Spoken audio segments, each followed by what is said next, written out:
Hello friends, welcome to RJ tech life.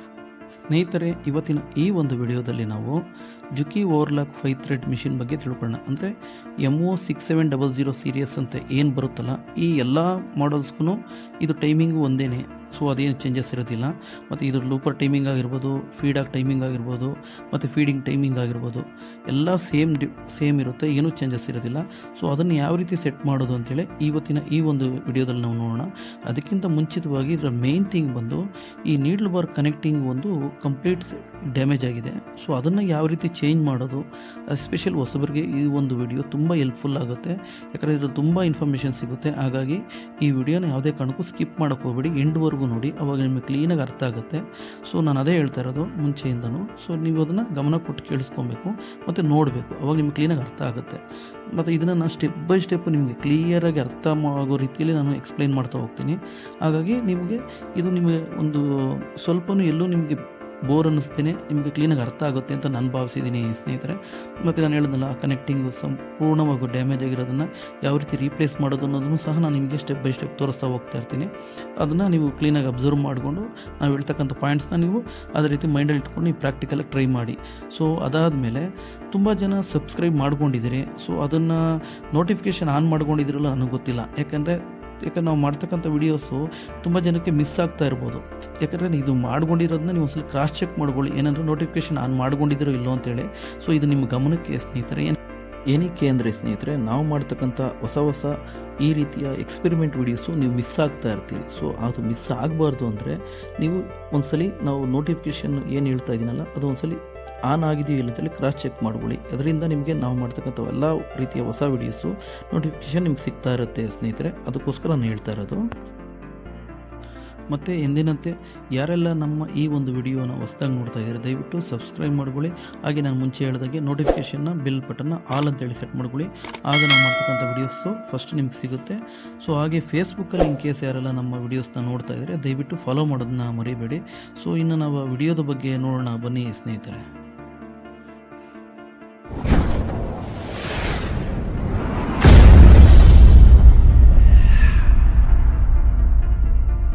ಇನ್ನು ವಿಡಿಯೋದ ಬಗ್ಗೆನೇ ನೋಡೋದಾದರೆ, ನಾವು ಆಲ್ರೆಡಿ ಮಿಷಿನ್ ತೊಗೊಂಡಿದ್ದೀವಿ ಅಂದರೆ ನಮ್ಮ ವರ್ಕ್ಶಾಪ್ ತೊಗೊಂಡಿದ್ದೀವಿ. ಸೊ ನೀವು ನೋಡ್ತಾ ಇದ್ರೆ ಕೆಲವೊಂದು ಇಮೇಜಸ್ ಆಲ್ರೆಡಿ ನಾನು ಮುಂಚೆಯಿಂದ ತೋರಿಸಿದ್ದೀನಿ. ಸೊ ಈಗಲೂ ನೀವು ಇದನ್ನ ಕಂಟಿನ್ಯೂ ಮಾಡ್ಕೊಂಡು ನೋಡ್ತಾ ಇರಿ, ಅವಾಗ ನಿಮಗೆ ಕ್ಲೀನಾಗಿ ಅರ್ಥ ಆಗುತ್ತೆ. ಸೊ ನಾನು ನಿಮ್ಗೆ ಹೇಳಿದ್ನಲ್ಲ, ಈ ಮಿಷಿನ್ ತೊಗೊಂಡಿದ್ದೀವಿ ಅಂದರೆ ಇದನ್ನೆಲ್ಲ ನಾವು ಹೆಡ್ಡನ್ನು ಓಪನ್ ಮಾಡಿ ಮೇಲೆ ಇಟ್ಕೊಂಡಿದ್ದೀವಿ. ನೀವು ನೋಡ್ತಾ ಇದ್ದೀರಿ ನೋಡಿ, ನೀಡ್ಲ್ ಬಾರ್ ಪ್ಲೇ ಎಷ್ಟು ಬರ್ತಾ ಇದೆ ಅಂತೇಳಿ. ಸೊ ಇದಕ್ಕೆ ಕಾರಣ ಬಂದು ನೀಡ್ಲ್ ಬಾರ್ ಕನೆಕ್ಟಿಂಗ್. ನಾನು ಹೇಳಿದ್ನಲ್ಲ, ಆ ಕನೆಕ್ಟಿಂಗ್ ಹೋಗಿರೋದ್ರಿಂದ ಸೊ ಈ ಒಂದು ಪ್ಲೇ ತುಂಬ ಬರ್ತಾ ಇರೋದು. ಸೊ ಆ ಕನೆಕ್ಟಿಂಗ್ನ ಇವಾಗ ಫಸ್ಟು ನಾವು ಯಾವ ರೀತಿ ರೀಪ್ಲೇಸ್ ಮಾಡೋದು, ಅದನ್ನ ಫಸ್ಟ್ ಯಾವ ರೀತಿ ರಿಮೂವ್ ಮಾಡೋದು ಅಂತೇಳಿ ಈಗ ನಾವು ಸ್ಟೆಪ್ ಬೈ ಸ್ಟೆಪ್ಪು ನೋಡ್ತಾ ಹೋಗೋಣ. ಸೊ ಇದನ್ನು ಆ್ಯಸ್ ಪರ್ ವಿಡಿಯೋ ನೀವು ಫಾಲೋ ಆಗಿ ನಿಮಗೆ ಆರಾಮಾಗಿ ಕ್ಲೀನಾಗಿ ನಿಮಗೆ ಮೈಂಡಿಗೆ ಬರುತ್ತೆ. ಸೊ ಇದೇ ರೀತಿಯೇ ಎಲ್ಲರೂ ಮಾಡೋದು ಸಹ. ಸೊ ಅದನ್ನು ನಾನು ನಿಮಗೆ ಪ್ರಾಕ್ಟಿಕಲಾಗಿ ತೋರಿಸ್ತಾ ಇದ್ದೀನಿ. ಸೊ ಇದನ್ನು ನೋಡಿಕೊಂಡು ನೀವು ಆರಾಮಾಗಿ ಇದೇ ರೀತಿ ಮಾಡ್ಕೊಳ್ಳಿ ಸ್ನೇಹಿತರೆ, ಅವಾಗ ಕ್ಲೀನಾಗಿ ಅರ್ಥ ಆಗುತ್ತೆ. ಸೊ ಇವಾಗ ನಾವು ಫಸ್ಟು ಬೇಸಿಕ್ ಇರ್ತಕ್ಕಂಥ ಇನ್ಫಾರ್ಮೇಷನ್ ಏನಪ್ಪ ಅಂದರೆ, ಸೊ ಅದನ್ನು ತೆಗಿಬೇಕು ಅಂದರೆ ನಾವು ಬಾಟಮ್ ಫಸ್ಟ್ ಆಯಿಲೆಲ್ಲ ಡ್ರೈ ಮಾಡ್ಕೊಳ್ಳಿ. ಯಾಕಂದ್ರೆ ನಾನು ಟ್ಯಾಂಕ್ ಡೈರೆಕ್ಟು ಓಪನ್ ಮಾಡ್ತಾಯಿದ್ದೀನಿ, ಆಯಿಲ್ ತೆಗೆದಿರೋದು ನಿಮ್ಗೆ ತೋರಿಸಿಲ್ಲ. ಸೊ ಹಾಗಾಗಿ ಇದು ಜನರಲ್ ಆಗಿರೋದ್ರಿಂದ ಆಯಿಲ್ ಅದು ಕಾಮನ್ ಥಿಂಗು. ಆಯಿಲ್ನ ತೆಗೆದುಬಿಟ್ಟು ಆಮೇಲೆ ಈ ನೆಟ್ಸ್ ಎಲ್ಲ 10 ಸೈಜು ಇಲ್ಲ 11 ಸೈಜ್ ಬೋಲ್ಟ್ ಇರುತ್ತೆ, ಅದು ತೆಗೆದುಬಿಟ್ಟು ಆಮೇಲೆ ಮೇಲಿಂದ ಒಂದು ಫೈಬರ್ ಆಮರ್ ತೊಗೊಂಡು ಲೈಟಾಗಿ ಜಾಮ್ ಇರುತ್ತೆ, ಕರೆಕ್ಟ್ ಟೈಟಾಗಿ ಫಿಕ್ಸ್ ಆಗಿರೋದ್ರಿಂದ ಲೈಟಾಗಿ ಹೊಡ್ಕೊಳ್ಳಿ, ಅದು ಬಂದ್ಬಿಡುತ್ತೆ. ಸೊ ಆ್ಯಸ್ ಪರ್ ವಿಡಿಯೋ ನೀವು ಫಾಲೋ ಆಗಿ, ಸಿಂಪಲ್ ನಾನು ಹೇಳೋದು. ಸೊ ಅದೆಲ್ಲ ಆದಮೇಲೆ ನೀವು ನೋಡ್ತಾ ಇದ್ದೀರಿ. ಸೊ ಆ ಕನೆಕ್ಟಿಂಗ್ ನಾನು ನಿಮಗೆ ಒಂದು ಬೆಲಿಟ್ ಸಹ ತೋರಿಸ್ತಾ ಇದ್ದೀನಿ. ಸೊ ಆ ಏನು ಕನೆಕ್ಟ್ರ್ ತೋರಿಸ್ತಲ್ಲ, ಅದ್ರ ಹಿಂದೆ ಬರುತ್ತೆ ಆ್ಯಕ್ಚುಲಿ ಆ ಕನೆಕ್ಟ್ರು. ಏನಕ್ಕೆ ಅದು ಹಿಂದೆ ಇರೋದ್ರಿಂದ ನಿಮಗೆ ಅದು ಕ್ಲೀನಾಗಿ ಕಾಣಲ್ಲ. ಸೊ ಇದು ಹಾಕೋವಾಗ ನಿಮಗೆ ಕ್ಲೀನಾಗಿ ತೋರಿಸ್ತೀನಿ. ನಾನು ಝೂಮ್ ಮಾಡಿ ಮ್ಯಾಕ್ಸಿಮಮ್ ನಾನು ನಿಮಗೆ ಝೂಮ್ ಮಾಡಿ ತೋರಿಸ್ತಾ ಇದ್ದೀನಿ. ಸೊ ಆದರೂ ನೀವು ಸ್ವಲ್ಪ ಗಮನ ಕೊಟ್ಟು ನೋಡ್ಕೊಳ್ಳಿ, ನಿಮ್ಗೆ ಕ್ಲೀನಾಗಿ ಕಾಣುತ್ತೆ. ನೋಡಿ, ಇಲ್ಲಿ ಕಾಣಿಸ್ತಾ ಇದೆಯಾ, ಈ ಕನೆಕ್ಟ್ರ್ ಏನು ಮುಂದೆ ಇದೆಯಲ್ಲ, ಇದ್ರ ಹಿಂದೆಗಡೆ ಬರುತ್ತೆ. ಸೊ ಅದು ನಿಮಗೆ ನೋಡಿ, ನಾನು ಇದು ಝೂಮ್ ಮಾಡಿ ತೋರಿಸ್ತಾ ಇದ್ದೀನಿ ನೋಡಿ. ಮ್ಯಾಕ್ಸಿಮಮ್ ನಾನು ಝೂಮ್ ಮಾಡ್ತಾ ಇದ್ದೀನಿ ಸ್ನೇಹಿತರೆ, ನಿಮಗೆ ಕ್ಲೀನಾಗಿ ಅರ್ಥ ಆಗುತ್ತೆ. ನೀವು ಪ್ರಾಕ್ಟಿಕಲಾಗಿ ಒಂದ್ಸಲಿ ನೀವು ಮಿಷಿನ್ ಹತ್ರ ಇರ್ತಾರೆ, ನಿಮಗೆ ಕ್ಲೀನಾಗಿ ಕಾಣುತ್ತೆ. ಸೊ ಇದರಲ್ಲಿ ನಾನು ಇವಾಗ ಒರಿಜಿನಲ್ ಕನೆಕ್ಟಿಂಗ್ ಬಂದು ಇದರಲ್ಲಿ ಏನಪ್ಪ ಅಂದರೆ ಸ್ಕ್ರೂ ಡ್ರೈವರ್ ಟೈಪು ಸ್ಕ್ರೂಸ್ ಇದೆ. ಸೊ ಈ ನಾವು ಮತ್ತೆ ಹೊಸ ಕನೆಕ್ಟರ್ ನಾವು ಹಾಕಿಲ್ಲ, ಅದರಲ್ಲಿ ಆಲಂಚಿಸ್ ಟೈಪ್ ಕೊಟ್ಟಿದ್ದಾನೆ. ಅದು ಯಾವುದಿರುತ್ತೋ ಅದನ್ನು ನೀವು ಆ್ಯಸ್ ಇಟ್ ಈಸ್ ಫಿಟ್ ಮಾಡ್ಕೊಳ್ಳಿ, ಅದೇನು ಪ್ರಾಬ್ಲಮ್ ಇಲ್ಲ. ಸೊ ಇವಾಗ ನಾನು ಆ ಸ್ಕ್ರೂಸ್ ಏನಿದೆಯೋ ಆ ಕನೆಕ್ಟಿಂಗ್ದು ರಿಮೂವ್ ಮಾಡ್ತಾ ಇದ್ದೀನಿ. ಸೊ ಇವಾಗ ನೀವು ನೋಡ್ತಾ ಇರ್ಬೋದು ಆ ಕನೆಕ್ಟಿಂಗ್ ಒಳಗಡೆ ಎಷ್ಟು ಅದು ಹಾಳಾಗಿದೆ ಅಂತೇಳಿ. ನೋಡಿ, ನಿಮಗೆ ಕಾಣಿಸ್ತಾ ಇದೆ, ಫುಲ್ಲು ಬ್ಲಾಕ್ ಆಗಿ ಆ ಒಳಗಡೆ ಸೌದ್ಬಿಟ್ಟಿದೆ. ಇದು ಈ ರೀತಿ ಆಗೋದಕ್ಕೆ ಕಾರಣ ಏನಪ್ಪ ಅಂದರೆ 2 ರೀಸನಿಂದ ಆಗ್ಬೋದು ಸ್ನೇಹಿತರೆ. ಒಂದು, ಆಯಿಲ್ ಸರ್ಕ್ಯುಲೇಷನ್ನು ಆಗದೇ ಈ ರೀತಿ ಒಂದು ಪ್ರಾಬ್ಲಮ್ ಆಗೋದು. ಮತ್ತು ಇನ್ನೊಂದು ಏನಪ್ಪ ಅಂದರೆ ಮಿಷಿನಲ್ಲಿ ಆಯಿಲೇ ಇಲ್ಲದೇ ಈ ಒಂದು ಪ್ರಾಬ್ಲಮ್ ಏನಾಗುತ್ತೆ, ಹೀಟಾಗಿ ಓವರ್ ಹೀಟಾಗಿ ಆ ಕನೆಕ್ಟಿಂಗ್ ಹಾಳಾಗೋ ಸಾಧ್ಯತೆ ಇರುತ್ತೆ. ಸೊ ಎರಡರಿಂದನೇ ಆಯಿಲ್ ಇದ್ದೂ ಪಂಪ್ ಆಗಲಿಲ್ಲ ಅಂದರೂ ಸಹ ಈ ಕನೆಕ್ಟಿಂಗ್ ಜಾಮ್ ಆಗಿಬಿಡುತ್ತೆ. ಏನಕ್ಕೆ ಆಯಿಲ್ ಸರ್ಕ್ಯುಲೇಷನ್ ಬಂದೇ ಇಲ್ಲ ಅಂದರೆ ಸೊ ಅದು ಕನೆಕ್ಟಿಂಗ್ ಅದಕ್ಕೆ ಇದೆಲ್ಲ ಬಂದು ಅಲ್ಯೂಮಿನಿಯಂ ಕನೆಕ್ಟಿಂಗ್ ಆಗಿರೋದ್ರಿಂದ ಅದಕ್ಕೆ ಏನಾಗುತ್ತೆ, ಪ್ರೆಷರ್ ಬಿದ್ದಾಗ ಹೀಟ್ ಆಗುತ್ತೆ. ಹೀಟ್ ಆದಾಗ ಏನಾಗುತ್ತೆ, ಆಟೋಮೆಟಿಕ್ಕಾಗಿ ಒಳಗಡೆ ಇರ್ತಕ್ಕಂಥ ಆ ಒಂದು ಸ್ಮೂತ್ನೆಸ್ ಎಲ್ಲ ಹೊರಟೋಯ್ತು ಅಂದರೆ ಕಂಪ್ಲೀಟ್ ಹಾಳಾಗ್ಬಿಡುತ್ತೆ. ಆವಾಗ ಏನಾಗುತ್ತೆ, ಅದು ಹೀಟಾಗಿ ಮಿಷಿನ್ ಕನೆಕ್ಟಿಂಗ್ಗೆ ಜಾಮ್ ಆಗಿಬಿಡುತ್ತೆ. ಇಷ್ಟೇ ಇದ್ರ ಒಂದು ಡೀಟೇಲ್ಸು. ಆ ಜಾಮ್ ಆಗಿ ಆ ಕನೆಕ್ಟ್ರ್ ಹೋಗೋದಕ್ಕೆ ಕಾರಣ ಏನಪ್ಪ ಅಂತಂದರೆ, ಸೊ ಇದು ಎಸ್ಪೆಷಲಿ ನಾನು ಹೇಳಿದ್ನಲ್ಲ ಹೊಸಬರಿಗೆ ಇದ್ರ ಬಗ್ಗೆ ಹೆಚ್ಚಿನ ಮಾಹಿತಿ ಇರೋದಿಲ್ಲ ಅವರಿಗೆ. ಇದು ನಾನು ಹೇಳೋದನ್ನ ನೀವು ಕೇಳಿಸ್ಕೊಂಡು ಈ ಪ್ರಾಕ್ಟಿಕಲಾಗಿ ನಾವು ಮಾಡ್ತಕ್ಕಂಥ ವಿಡಿಯೋ ನೀವು ನೋಡಿದಾಗ ನಿಮಗೆ ಕ್ಲೀನಾಗಿ ಮೈಂಡಿಗೆ ಹೋಗುತ್ತೆ. ಆವಾಗ ನಿಮಗೆ ಮಾಡೋದಕ್ಕೆ ನೆಕ್ಸ್ಟ್ ಈಸಿ ಆಗುತ್ತೆ. ಏನು ರೀಸನಿಂದ ಈ ಥರ ಆಗುತ್ತೆ ಅನ್ನೋದು ನಿಮ್ಗೆ ಅರ್ಥ ಆಗುತ್ತೆ. ಸೊ ಅದೆಲ್ಲ ಆದಮೇಲೆ ಕೆಳಗಡೆ ಬಾಟಮ್ ತೆಗೆದ್ವಲ್ಲ, ಸೊ ಇನ್ನು ನಾವು ಟಾಪ್ ಸೈಡ್ ನೋಡ್ತಾ ಇದ್ದರೆ ಒಂದು ಸ್ಕೂಟರ್ ಸೈಡ್ ಸ್ವಲ್ಪ ಹೊತ್ತಷ್ಟು ಪುಷ್ ಮಾಡಿಕೊಂಡು ಅದು ಬರಲಿಲ್ಲ ಅಂದಾಗ ಈ ಥರ ಒಂದು ಆಲಂಕಿ ತೊಗೊಂಡು ಆ ಒಂದು ಪಿನ್ನನ್ನು ಆಚೆ ತೊಗೊಳ್ಳಿ, ಈಸಿಯಾಗಿ ಬಂದ್ಬಿಡುತ್ತೆ. ಕೆಲವು ಟೈಮ್ ಏನಕ್ಕಂದರೆ ಅದು ಜಾಮ್ ಆಗಿರುತ್ತಲ್ಲ, ಡಸ್ಟು ಅದು ಇದು ಇದ್ದಾಗ ತುಂಬ ದಿವಸ ಆಗಿರುತ್ತೆ, ಮಿಷಿನ್ ಬಂದಾಗ ಹಾಕಿರ್ತವೆ ಕೆಲವೊಂದು ಕನೆಕ್ಟ್ರು ಟೈಟ್ ಇರುತ್ತೆ, ಆವಾಗ ಇದು ಪುಷ್ ಮಾಡಿದ್ರೆ ಬಂದ್ಬಿಡುತ್ತೆ. ಅದೆಲ್ಲ ಆದಮೇಲೆ ಸೊ ನೋಡಿ ಹೊರಗಡೆಗೆ ಆ ಕನೆಕ್ಟಿಂಗ್ ತೊಗೊತಾ ಇದ್ದೀನಿ, ಆಚೆಗಡೆ ನೋಡ್ತಾ ಇದ್ದೀರಿ ನೀವು. ಆ್ಯಸ್ ಇಟ್ ಏನೂ ಚೇಂಜಸ್ ಇರೋದಿಲ್ಲ ಸ್ನೇಹಿತರೆ. ಸೊ ಇದು ಆ್ಯಕ್ಚುಲಿ ಬಂದು ಇದು ಮಿಷಿನಲ್ಲಿ ಬಂದಿರೋ ಒರಿಜಿನಲ್ ಕನೆಕ್ಟರ್, ಇದುವರೆಗೂ ನಾವು ಚೇಂಜೇ ಮಾಡಿಲ್ಲ. ಸೊ ಇದೇ ಫಸ್ಟ್ ಟೈಮ್ ತೆಗಿತಾ ಇರೋದು. ಸೊ ಇದು ಅಷ್ಟು ಬೇಗ ಹೋಗೋದು ಇಲ್ಲ, ನಾನು ಅದೇ ಹೇಳೋಕ್ಕೆ ಇಷ್ಟಪಟ್ಟಿದ್ದು ನಿಮಗೆ. ಯಾಕಂದರೆ ಸಾಮಾನ್ಯ ಹೋಗೋದೇ ಇಲ್ಲ. ರೇರ್ ಕೇಸ್ ಅದೇ ಈ ಥರ ಏನು ಜಾಮ್ ಆಗಿ ಏನಾದರೂ ಹೋಯ್ತು ಅಂದರೆ ಹೋಗುತ್ತೆ, ಬೇರೆ ಇಲ್ಲ ಅಂದರೆ ಹೋಗೋಕ್ಕೆ ಚಾನ್ಸೇ ಇಲ್ಲ. ಸೊ ಅದೆಲ್ಲ ಆದಮೇಲೆ ಸೊ ಇದನ್ನು ನಾವು ಕನೆಕ್ಟ್ ಆಚೆ ತೆಗೆದ್ವಿ. ಇದೆಲ್ಲ ಆದಮೇಲೆ ಒಳಗಡೆ ಆ ಒಂದು ರೋಲರ್ ಇರುತ್ತಲ್ಲ, ಅದನ್ನು ಈ ಹೊಸ ಕನೆಕ್ಟರ್ ಆಗೋಕ್ಕೆ ಮುಂಚೆ ಇವಾಗ ನಾನು ಏನು ಮಾಡ್ತಾ ಇದ್ದೀನಲ್ಲ, ಇದು ತುಂಬ ವೆರಿ ಇಂಪಾರ್ಟೆಂಟು. ಇದು ಹೊಸಬರಾಗಿರಲಿ ಸೀನಿಯರ್ಸ್ ಆಗಿರಲಿ ಇದೆಲ್ಲರಿಗೂ ಯೂಸ್ ಆಗುತ್ತೆ ಈ ಒಂದು ಮೆಥಡು. ಇದು ನೋಡ್ಕೊಳ್ಳಿ, ಈ ಲಾಜಿಕ್ನ ನೀವು ಕಂಪಲ್ಸರಿ ಮಾಡಲೇಬೇಕು. ಏನೆಂದರೆ ಆ ಒಂದು ಗೋಲದಲ್ಲಿ ಈ ಒಂದು ಅಲ್ಯೂಮಿನಿಯಂ ಕನೆಕ್ಟರ್ದು ಜಾಮ್ ಆಗಿರುತ್ತಲ್ಲ, ಆ ಪಿಸರೆಲ್ಲ ಹೋಗಿ ಆ ರೋಲರ್ಗೆ ಅಂಟ್ಕೊಂಡಿರುತ್ತೆ. ಅದು ನೀವು ಕ್ಲೀನಾಗಿ ಸುಮ್ಮನೆ ಆಯಿಲ್ ಹಾಕ್ಬಿಟ್ಟು ಬಟ್ಟೆಯಲ್ಲಿ ಒರೆಸಿದ್ರೂ ಹೋಗಲ್ಲ. ಈ ರೀತಿ ನಾನು ಎಮ್ರಿ ಬೆಲ್ಟ್ ತೊಗೊಂಡು, ಈ ಕಟಿಂಗ್ ಮಿಷಿನ್ ಬೆಲ್ಟ್ ಬರುತ್ತಲ್ಲ ಅದನ್ನು ತೊಗೊಂಡು ಆ ರೋಲರಲ್ಲಿ ಎಲ್ಲೆಲ್ಲಿ ಅದು ಆ ಒಂದು ಜಾಮ್ ಆಗಿದೆ ಅಂದರೆ ಮೆತ್ಕೊಂಡಿದೆ ಆ ರೋಲರ್ಗೆ, ಅದನ್ನು ಕ್ಲೀನಾಗಿ ಎಮ್ರಿ ಬೆಲ್ಟಲ್ಲಿ ನೀವು ಉಜ್ಜುತ್ತಾ ಇದ್ದರೆ ಸ್ಮೂತ್ ಆಗಿಬಿಡುತ್ತೆ. ಸ್ಮೂತಾಗಿ ಅದು ಹೊರಟೋಗುತ್ತೆ.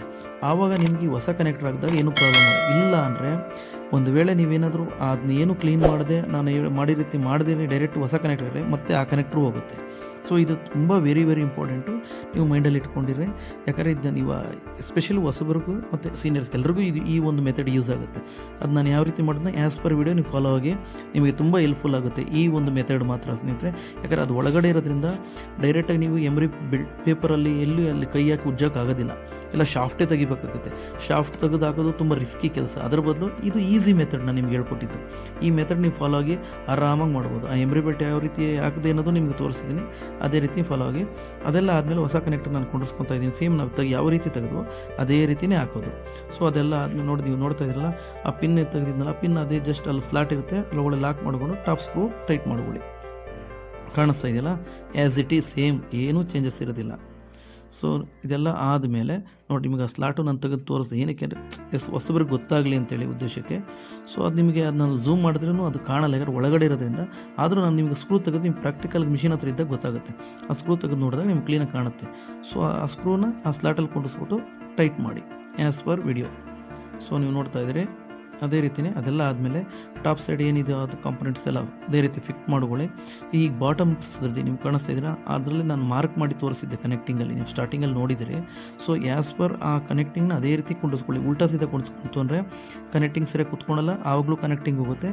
ಅದು ಕುಂಡಿಸ್ಕೊಂಡು ಮತ್ತು ನಾನು ಹೇಳಿದ್ನಲ್ಲ ಸ್ಕ್ರೂ, ಅದರಲ್ಲಿ ಆಲಂಕಿ ಬಂದಿದೆ ಆಲಂಕಿ ಸ್ಕ್ರೂ, ಇಲ್ಲ ಸ್ಕ್ರೂ ಡೈ ಟೈಪ್ ಬಂದಿದೆ ಸ್ಕ್ರೂ ಡೈ ಟೈಪು, ಅದು ಯಾವುದು ಬಂದಿದೆ ಆ ಸ್ಕ್ರೂ ಅದೇ ರೀತಿ ಫಿಟ್ ಮಾಡಿಕೊಂಡು ಟೈಟ್ ಮಾಡ್ಕೊಳ್ಳಿ. ಇದು ಫುಲ್ ಟೈಟ್ ಇರಲಿ ಸ್ನೇಹಿತರೆ, ಮೀಡಿಯಮ್ ಇಡಬೇಡಿ, ಓವರ್ ಟೈಟು ಮಾಡಬೇಡಿ. ಓವರ್ ಟೈಟ್ ಮಾಡಿದ್ರೆ ಇದು ಏನಕ್ಕೆ ಸ್ಕ್ರೂ ಅಲ್ಯೂಮಿನಿಯಂ ಆಗಿರೋದ್ರಿಂದ ಬಾಡಿ ಆ ಕನೆಕ್ಟಿಂಗ್ದು ಕಟ್ಟಾಗೋ ಸಾಧ್ಯತೆ ಇರುತ್ತೆ. ಫುಲ್ ಟೈಟ್ ಇಟ್ಕೊಳ್ಳಿ ಸಾಕಷ್ಟೇ. ಅದೆಲ್ಲ ಆದಮೇಲೆ ಗಾರ್ಡ್ ಸೆಟ್ಟಿಂಗ್ ಮಾಡ್ಕೊತಾ ಇದ್ದೀನಿ. ನೀಡ್ಲು ಬಾರ್ದು ಡೌನ್ ಪೊಸಿಷನ್ ಇಟ್ಕೊಂಡು ನೀಡ್ಲಿಗೆ ಮತ್ತು ಲೋವರ್ ಲೂಪರ್ದು ಮತ್ತು ಈ ಕಡೆ ಚೈನ್ ಸ್ಟಿಚ್ ಲೂಪರ್ದು ಎರಡರದ್ದು ನೀಡ್ಲು ಗಾರ್ಡ್ ಅಡ್ಜಸ್ಟ್ ಮಾಡ್ಕೊತಾ ಇದ್ದೀನಿ ನಾನು. ಸೊ ಆ್ಯಸ್ ಪರ್ ವಿಡಿಯೋ ಇದು ನೀವು ಫಾಲೋ ಆಗಿ ನಿಮಗೆ ಕ್ಲೀನಾಗಿ ಅರ್ಥ ಆಗುತ್ತೆ. ಪ್ರಾಕ್ಟಿಕಲಾಗಿ ನಾನು ಯಾವ ರೀತಿ ಸೆಟ್ ಮಾಡ್ತಾಯಿದ್ದೀನಿ ಅದೇ ರೀತಿಯೇ ಸೆಟ್ ಮಾಡಿ, ಏನೂ ಚೇಂಜಸ್ ಇರೋದಿಲ್ಲ. ಕಾಣಿಸ್ತಾ ಇದೆ ಅಂದ್ಕೊಂಡಿದ್ದೀನಿ ನಾನು ನಿಮಗೆ. ಸೊ ಅದೆಲ್ಲ ಆದಮೇಲೆ ನೀಡ್ಲು ಬಾರ್ ರೈಟು ಯಾವ ರೀತಿ ಸೆಟ್ ಮಾಡೋದು ಅಂತ ತುಂಬ ಜನಕ್ಕೆ ಗೊತ್ತಿರಲ್ಲ. ಇವಾಗ ನಾನು ನಿಮ್ಗೊಂದು ಪೇಪರಲ್ಲಿ ತೋರಿಸ್ದೆ ಆ್ಯಸ್ ಇಟ್ ಅದನ್ನು ನೀಡ್ಲು ಬಾರ್ ಐಟು ಬಂದು ನಾನು ಕೆಲವೊಂದು ಇಮೇಜ್ ಸ್ಟಾರ್ಟಿಂಗೇ ತೋರಿಸಿದ್ದೀನಿ. 10 mm ಇಂದ 10.5 mm ವರೆಗೂ ನೀಡ್ಲು ಬಾರ್ ರೈಟ್ ಅಡ್ಜಸ್ಟ್ ಮಾಡ್ಕೊಳ್ಳಿ. ಅದು ಸ್ಟ್ಯಾಂಡರ್ಡಾಗಿ ಬಂದ್ಬಿಡುತ್ತೆ ಎಕ್ಸಾಕ್ಟಾಗಿ. ಸೊ ಅದನ್ನು ಯಾವ ರೀತಿ ಅಂತೇಳಿ ಇವಾಗ ನೀವು ವಿಡಿಯೋ ಫಾಲೋ ಆಗಿ ಮೇಲೆ 5mm ಅಲಂಕಿ ಇರುತ್ತಲ್ಲ ಅದು ಲೂಸ್ ಮಾಡಿಕೊಂಡು ನೀವು ಸ್ವಲ್ಪ ಡೌನ್ಗೆ ಅಪ್ ಮಾಡಿಕೊಂಡು ಮತ್ತು 5mm ಅಲಂಕಿ ಸ್ಕ್ರೂನ ಟೈಟ್ ಮಾಡ್ಕೊಳ್ಳಿ. ಅದನ್ನು ಟೈಟ್ ಮಾಡಿಕೊಂಡ್ರೆ ಆ್ಯಸ್ ಇಟ್ ಬಂದ್ಬಿಡ್ತೀನಿ ನೋಡಿ. ಇದು ನಾನು ಅದು ಹೇಳಿದ್ರೆ ಇದೊಂದು ಪ್ಯಾಟ್ರನ್ ತೊಗೊಂಡು ನಾನು ಚೆಕ್ ಮಾಡ್ತೀನಿ ರೆಫರೆನ್ಸ್ಗೆ. ಯಾಕಂದರೆ ನಿಮಗೆ ಹೊಸಬ್ರಿಗೆ ಗೊತ್ತಾಗಬೇಕಲ್ಲ ಎಷ್ಟು ಬರುತ್ತೆ ಏನು ಅಂತಲ್ಲ. ಅದೊಂದು ಪೇಪರ್ನ ನೀವು ಅದು ಪ್ಯಾಟ್ರನ್ ಪೇಪರ್ನ 10mm ಇಂದ 10.5mm ಒಂದು ಮಾರ್ಕ್ ಮಾಡಿಕೊಂಡು ಕಟ್ ಮಾಡಿಕೊಂಡು ನೀಡಲ್ ಪ್ಲೇಟ್ಗೆ ನೀಡಲ್ ಬಾರ್ ಅಪ್ ಪೊಸಿಷನಲ್ಲಿ ಕರೆಕ್ಟಾಗಿ ಇಟ್ಕೊಂಡ್ರೆ ಆ 10ಇಂದ 10.5mm ಬಂದರೆ ಸಾಕು. ಅದು ನಿಮಗೆ ರೆಫರೆನ್ಸ್ಗೆ ನಾನು ನಿಮ್ಗೆ ತೋರಿಸಿದ್ದು ಈಸಿ ಆಗಲಿ ಅಂತೇಳಿ. ಈ ರೀತಿ ಈಸಿಯಾಗಿ ನಿಮಗೆ ಹೇಳ್ಕೊಟ್ಟಾಗ ನಿಮಗೆ ಕ್ಲೀನಾಗಿ ಅರ್ಥ ಆಗುತ್ತೆ. ಆ ಒಂದು ಉದ್ದೇಶಕ್ಕೋಸ್ಕರ ಪ್ರತಿಯೊಂದೂ ನಾನು ಎಷ್ಟು ಈಸಿ ಆಗೋ ಸಾಧ್ಯನೋ ಅಷ್ಟು ಈಸಿಯಲ್ಲಿ ನಾನು ನಿಮಗೆ ಹೇಳ್ಕೊಡ್ತಾ ಇರೋದು. ಸೊ ಅದನ್ನ ನೀವು ಗಮನ ಕೊಟ್ಟು ನೋಡಿ ನಾನು ಹೇಳ್ತಕ್ಕಂಥ ಪಾಯಿಂಟ್ನ ಅರ್ಥ ಮಾಡಿಕೊಂಡು ನೀವು ಮಾಡಿದಾಗ 100% ನಿಮಗೆ ರಿಸಲ್ಟ್ ಸಿಗುತ್ತೆ ಸ್ನೇಹಿತರೆ. ಸೊ ನೀವು ನೋಡ್ತಾ ಇದ್ದೀರ ಅದೆಲ್ಲ ಆದಮೇಲೆ ಟೈಮಿಂಗು ಆ್ಯಸ್ ಪರ್ ಇದೇ ನಾನು ಹೇಳಿದ್ನಲ್ಲ ವಿಡಿಯೋ ಫಾಲೋ ಆಗಿ ಓಲ್ ಟು ಓಲ್ ಮ್ಯಾಚ್ ಅಂತ ಏನು ಹೇಳ್ತೀವಲ್ಲ ಅದೇ ರೀತಿಯೇ. ಸೊ ನೀಡ್ಲ್ ಬಾರ್ ಲೂಪರ್ಗೆ ಮತ್ತು ನೀಡಲ್ಗೆ ಲೂಪರ್ ಟು ನೀಡ್ಲ್ಗೆ 2.5mm ನೀವು ಗ್ಯಾಪ್ ಮೇಂಟೈನ್ ಮಾಡ್ಕೊಳ್ಳಿ. ಎಸ್ಪೆಷಲಿ 3 ಥ್ರೆಡ್ಗೆ 5 ಥ್ರೆಡ್ಗೆ ನಾನು ಹೇಳಿದ್ನಲ್ಲ 2.2 ಇಂದನೂ ಸ್ಟಾರ್ಟ್ ಮಾಡ್ಬೋದು. 2mm ಇಂದನೂ ಅದು ಡಿಪೆಂಡ್ ಆನ್ ನಿಮಗೆ ಆ ಫ್ಯಾಬ್ರಿಕ್ ಮೇಲೆ ಕೆಲವೊಂದು ಟೈಮ್ ಚೇಂಜ್ ಆಗುತ್ತೆ. ಸ್ಟ್ಯಾಂಡರ್ಡಾಗಿ 2.5ವರೆಗೂ ಇಟ್ಕೊಬೋದು, ಅದೇನು ಪ್ರಾಬ್ಲಮ್ ಆಗೋದಿಲ್ಲ. ಸೊ ಅದೆಲ್ಲ ಆದಮೇಲೆ ನೀವು ಟೈಮಿಂಗ್ಸ್ನ ಕ್ರಾಸ್ ಚೆಕ್ ಆಯ್ತಲ್ಲ. ಇದರಲ್ಲಿ ಇನ್ನೂ ಒಂದು ಪ್ರಾಬ್ಲಮ್ ಇದೆ ನಿಮಗೆ ತೋರಿಸ್ತಾ ಇದ್ದೀನಿ ನೋಡಿ. ಈ ಚೈನ್ ಸ್ಟಿಚ್ ಲೂಪ್ ಅದು ಲೈಟಾಗಿ ಪ್ಲೇ ಇದೆ, 1mm ಪ್ಲೇ ಕಾಣಿಸ್ತಾ ಇದೆ. ಸೊ ಕಾಣಿಸ್ತಾ ಇದ್ದೀನಿ ಕೂಡ ಝೂಮ್ ಮಾಡಿ ನಾನು ತೋರಿಸ್ತಾ ಇದ್ದೀನಿ. ನೀವು ಸ್ವಲ್ಪ ಸೂಕ್ಷ್ಮವಾಗಿ ನೋಡಬೇಕು. ಅದಕ್ಕೆ ಕಾರಣ ಏನಪ್ಪ ಅಂದರೆ ನೋಡಿ ಇಲ್ಲಿ ಈ ಕನೆಕ್ಟಿಂಗ್ ಕಾಣಿಸ್ತಾ ಇದೆಯಲ್ಲ, ಈ ಕನೆಕ್ಟಿಂಗಲ್ಲಿ ಬಂದು ಇದರಲ್ಲಿ 0.5 ಪ್ಲೇ ಇದೆ. ಈ ಕನೆಕ್ಟಿಂಗಲ್ಲಿ ಈ ಪಿನ್ ಇದೆಯಲ್ಲ ಆ ಪಿನ್ ಬಂದು ಲೈಟ್ 0.5 ಪ್ಲೇ ಇರೋದ್ರಿಂದ ಅಲ್ಲಿ ನಮಗೇನಾಗುತ್ತೆ 1mm ರಿಫ್ಲೆಕ್ಟ್ ಆಗ್ತಾ ಇದೆ. ಅಂದರೆ ಇಲ್ಲಿ 0.5 ಏನು ಪ್ಲೇ ಬರುತ್ತೋ ಅಲ್ಲಿ 1mmವರೆಗೂ ಪ್ಲೇ ಬರುತ್ತೆ. ಸೊ ಅದಕ್ಕೆ ಈ ಪಿನ್ ಏನಿದೆಯೋ ಈ ಪಿನ್ ಆಚೆ ತೆಗೆದು ಮತ್ತೆ ಒಂದು ಹೊಸ ಪಿನ್ ನೀವಿದ್ರೆ ಹಾಕ್ಬೋದು, ಇಲ್ಲ ಅದೇ ರೀತಿ ನೀವು ಒಂದು ಪಿನ್ ಮಾಡಿಸಿ ಸಹ ಹಾಕ್ಬೋದು. ಇಲ್ಲಿ ಮಾರ್ಕೆಟಲ್ಲಿ ಸಿಗುತ್ತೆ ಆ್ಯಸ್ ಪರ್. ಇಲ್ಲ ಈ ಕನೆಕ್ಟಿಂಗೇ ಹೋಗಿತ್ತು ಅಂದರೆ ಕನೆಕ್ಟಿಂಗೇ ಚೇಂಜ್ ಮಾಡ್ಕೊಳ್ಳಿ. ಅದು ನೀವು ಚೆಕ್ ಮಾಡಿದ್ರೆ ನಿಮ್ಗೆ ಗೊತ್ತಾಗುತ್ತೆ. ಸೊ ಓಕೆನಾ. ಸೊ ಅದೆಲ್ಲ ಆದಮೇಲೆ ಕ್ಲಿಯರ್ ಟ್ಯೂನ್ಅಪ್ ಮಾಡ್ಕೊಳ್ಬೇಕು ಟೈಮಿಂಗ್ಸ್ದು. ಟ್ಯೂನ್ಅಪ್ ಅಂದರೆ ಏನು, ನೀಡ್ಲ್ ಬಾರ್ಗೆ ಮತ್ತು ಲೂಪರ್ಗೆ ಟಚ್ ಆಗಬಾರ್ದು. ಮತ್ತು ಗಾರ್ಡ್ ಸೆಟ್ಟಿಂಗು ಅಷ್ಟೇ ನಿಮ್ಗೆ ತೋರಿಸ್ತಾ ಇದ್ದೀನಿ ನೋಡಿ. ಎರಡೂ ಅಷ್ಟೇ, ಫ್ರಂಟು ಬ್ಯಾಕ್ ಎರಡೂ ಅಡ್ಜಸ್ಟ್ಮೆಂಟ್ ಮಾಡ್ಕೊಳ್ಳಿ. ಟಚ್ಚು ಆಗಬಾರ್ದು, ಗ್ಯಾಪು ಬರಬಾರ್ದು. Same ditto. ಮತ್ತು ಲೂಪರು ಅಷ್ಟೇ, ಟಚ್ಚು ಆಗಬಾರ್ದು, ಗ್ಯಾಪು ಬರಬಾರ್ದು. ನಾನು ಹೇಳಿದ್ನಲ್ಲ 2mm ಇಂದ ಚೈನ್ ಸ್ಟಿಚ್ದು ಸ್ಟಾರ್ಟ್ ಆಗುತ್ತೆ, 2.5 ಅದು ಸ್ಟ್ಯಾಂಡರ್ಡು. ಸೊ ಆ ಲೆವೆಲ್ಗೆ ನೋಡಿಕೊಂಡು ಸ್ಕಿಪ್ ಸ್ಟಿಚ್ ನಿಮಗೆ ಆ ಡಿಫ್ರೆನ್ಸ್ನ ನೋಡ್ಕೊಂಡು ನೀವು ಟೈಮಿಂಗ್ ಇಟ್ಕೊಳ್ಳಿ. ಎಸ್ಪೆಷಲಿ ಚೈನ್ ಸ್ಟಿಚ್ ಮಾತ್ರ 3 ಥ್ರೆಡ್ ಆ್ಯಸ್ ಪರ್ 2.5 ನೀವು ಇಟ್ಕೊಳ್ಳಿ, ಎಕ್ಸಾಕ್ಟಾಗಿ ಬರುತ್ತೆ. ಇದಕ್ಕಿನ್ನೂ ನಿಮಗೆ ಈಸಿ ಮೆಥಡ್ ಅಂದರೆ ಓಲ್ ಟು ಓಲ್ ಮ್ಯಾಚ್. ಇದು ನಿಮಗೆ ಮಾಡಿಕೊಂಡಿದ್ದರೆ 100% ನಿಮಗೆ ನೀಡ್ಲ್ ಬಾರ್ ರೈಟು ಮತ್ತು ಲೂಪರ್ ಟೈಮಿಂಗ್ ಪಕ್ಕ ಬಂದುಬಿಡುತ್ತೆ. ಸೊ ನಾನು ನಿಮಗೆ ತೋರಿಸ್ತಾ ಇದ್ದೀನಿ ನೋಡ್ಕೊಳ್ಳಿ. ಆ್ಯಸ್ ಪರ್ ನೀವು hole to hole, back side hole to hole, front side hole to hole ನಿಮಗೆ ಮ್ಯಾಚ್ ಬಂತು ಅಂದರೆ ಲೂಪರ್ ಟೈಮಿಂಗ್ ಪಕ್ಕ ಬರುತ್ತೆ ಸ್ನೇಹಿತರೆ.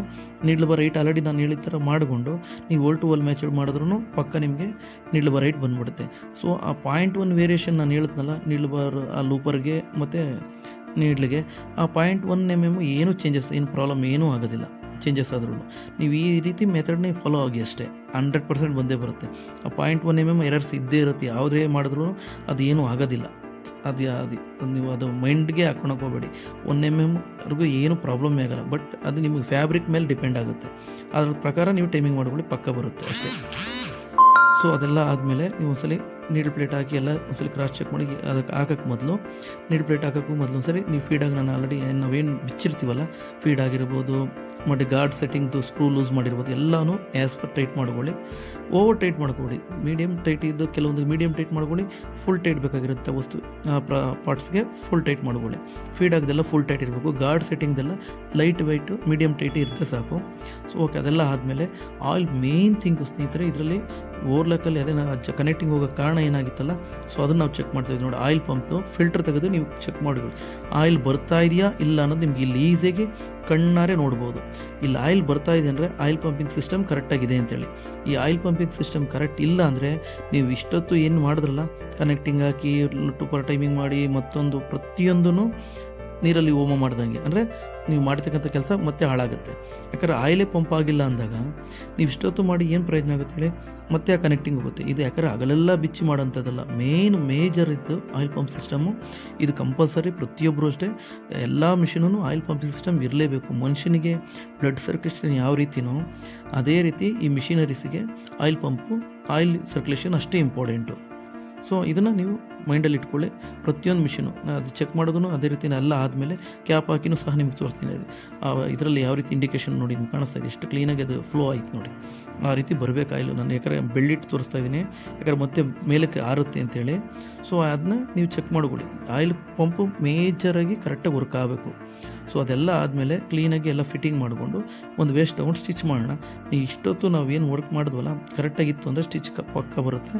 ಈ ಥ್ರೆಡ್ ಹಾಕೋದು ಅದೆಲ್ಲ ಜನರಲ್ ಥಿಂಗ್ಸ್ ಇದ್ದರೆ ಅದನ್ನೆಲ್ಲ ನಾನು ತೋರಿಸಿಲ್ಲ, ಟೈಮ್ ವೇಸ್ಟ್ ಆಗುತ್ತೆ ಅಂತೇಳಿ. ಸೊ ಆ ಥ್ರೆಡ್ಡೆಲ್ಲ ಹಾಕಿ ನಾನು ಸ್ಟಿಚ್ ಮಾಡಿದ್ದೀನಿ. ಸೊ ಆ್ಯಸ್ ಪರ್ ನೀವು ಇದನ್ನ ಫಾಲೋ ಆಗಿ, ಮತ್ತು ಸ್ವಲ್ಪ ಫೋಲ್ಡಿಂಗ್ ಸಹ ಕೊಟ್ಟು ನಾನು ನೋಡ್ತೀನಿ ಏನಾದ್ರು ಸ್ಕಿಪ್ ಬರುತ್ತಾ, ಸ್ಟಿಚಿಂಗ್ ಕ್ವಾಲಿಟಿ ಆಗಿರ್ಬೋದು ಎಲ್ಲನೂ ಇಲ್ಲಿ ನೀವು ಜಡ್ಜ್ ಮಾಡ್ಬೋದು, ಕರೆಕ್ಟಾಗಿರ್ದೆಯಾ ಇಲ್ಲ ಅಂತೇಳಿ. ಅಂದರೆ ನಾವು ಮಾಡಿರ್ತಕ್ಕಂಥ ವರ್ಕ್ ಕರೆಕ್ಟ್ ಇದೆ ಅನ್ನೋದು ಇಲ್ಲಿ ನೀವು ಚೆಕ್ ಮಾಡ್ಕೊಬೋದು. ಸೊ ನೋಡ್ತಾ ಇದ್ದೀರಿ ಏನೂ ಪ್ರಾಬ್ಲಮ್ ಇಲ್ಲ. ಸ್ಕಿಪ್ ಸ್ಟಿಚ್ ಆಗಲಿ, ಥ್ರೆಡ್ ಸ್ಟಿಚ್ ಕ್ವಾಲಿಟಿ ಆಗಲಿ ಏನೂ ಪ್ರಾಬ್ಲಮ್ ಇಲ್ಲ, ಕ್ಲೀನಾಗಿ ಬಂದಿದೆ. ಅಂದರೆ ಇಷ್ಟೊತ್ತು ನಾವು ಮಾಡಿರ್ತಕ್ಕಂಥ ವರ್ಕು ಕರೆಕ್ಟ್ ಇದೆ ಸ್ನೇಹಿತರೆ. ಸೊ ಅದನ್ನೇ ನಾನು ಹೇಳ್ತಾ ಇರೋದು. ಈ ಒಂದು ವಿಡಿಯೋನ ಯಾವುದೇ ಕಾರಣಕ್ಕೂ ಸ್ಕಿಪ್ ಮಾಡಿದೆ ಎಂಡ್ವರೆಗೂ ಪ್ರತಿಯೊಬ್ಬರು ನಾನು ಸ್ಟಾರ್ಟಿಂಗಲ್ಲಿ ಹೇಳಿದೆ ಎಂಡ್ವರೆಗೂ ಅದೇ ರೀತಿ ನೋಡಿ, ನಿಮ್ಗೆ ಕ್ಲೀನಾಗಿ ಅರ್ಥ ಆಗುತ್ತೆ. ನಿಮ್ಮ ಸ್ನೇಹಿತರವರೆಗೂ ಈ ಒಂದು ವಿಡಿಯೋನ ಹೊಸಬ್ರು ಯಾರೆಲ್ಲ ಇದ್ದಾರೆ ಅವ್ರಿಗೆಲ್ಲ ಶೇರ್ ಮಾಡಿ, ಅವರು ನೋಡಿ ಕಲ್ತ್ಕೊಳ್ಳಿ, ಅವರು ಇನ್ನೊಬ್ರಿಗೆ ಇದೇ ರೀತಿ ಹೇಳ್ಕೊಡ್ಲಿ ಸ್ನೇಹಿತರೆ. ಇಷ್ಟೇ ಸ್ನೇಹಿತರೆ ಇವತ್ತಿನ ಈ ಒಂದು ವಿಡಿಯೋ. ಸ್ನೇಹಿತರೆ, ಇದಾಗಿತ್ತು ಇವತ್ತಿನ ವಿಷಯ. ಈ ವಿಡಿಯೋದ ಬಗ್ಗೆ ನಿಮ್ಮ ಅನಿಸಿಕೆಯನ್ನು ಕಮೆಂಟ್ ಮಾಡಿ ತಿಳಿಸಿ. ಹಾಗೆ ನಿಮ್ಮ ನೆಚ್ಚಿನ RJ ಟೆಕ್ ಲೈಫ್ ಚಾನಲನ್ನು ಸಬ್ಸ್ಕ್ರೈಬ್ ಮಾಡುವುದನ್ನು ಮರೆಯಬೇಡಿ. ಈ ವಿಡಿಯೋ ಇಷ್ಟ ಆದರೆ ಒಂದು ಲೈಕ್ ಮಾಡಿ. ಹಾಗೆ ನಿಮ್ಮ ಫ್ರೆಂಡ್ ಸರ್ಕಲ್ನಲ್ಲಿ ಈ ಒಂದು ವಿಡಿಯೋವನ್ನು ಶೇರ್ ಮಾಡಿ. ಮುಂದಿನ ಹೊಸ ವಿಷಯಗಳೊಂದಿಗೆ ಸಿಗೋಣ. ಎಲ್ಲರಿಗೂ ನನ್ನ ಧನ್ಯವಾದಗಳು.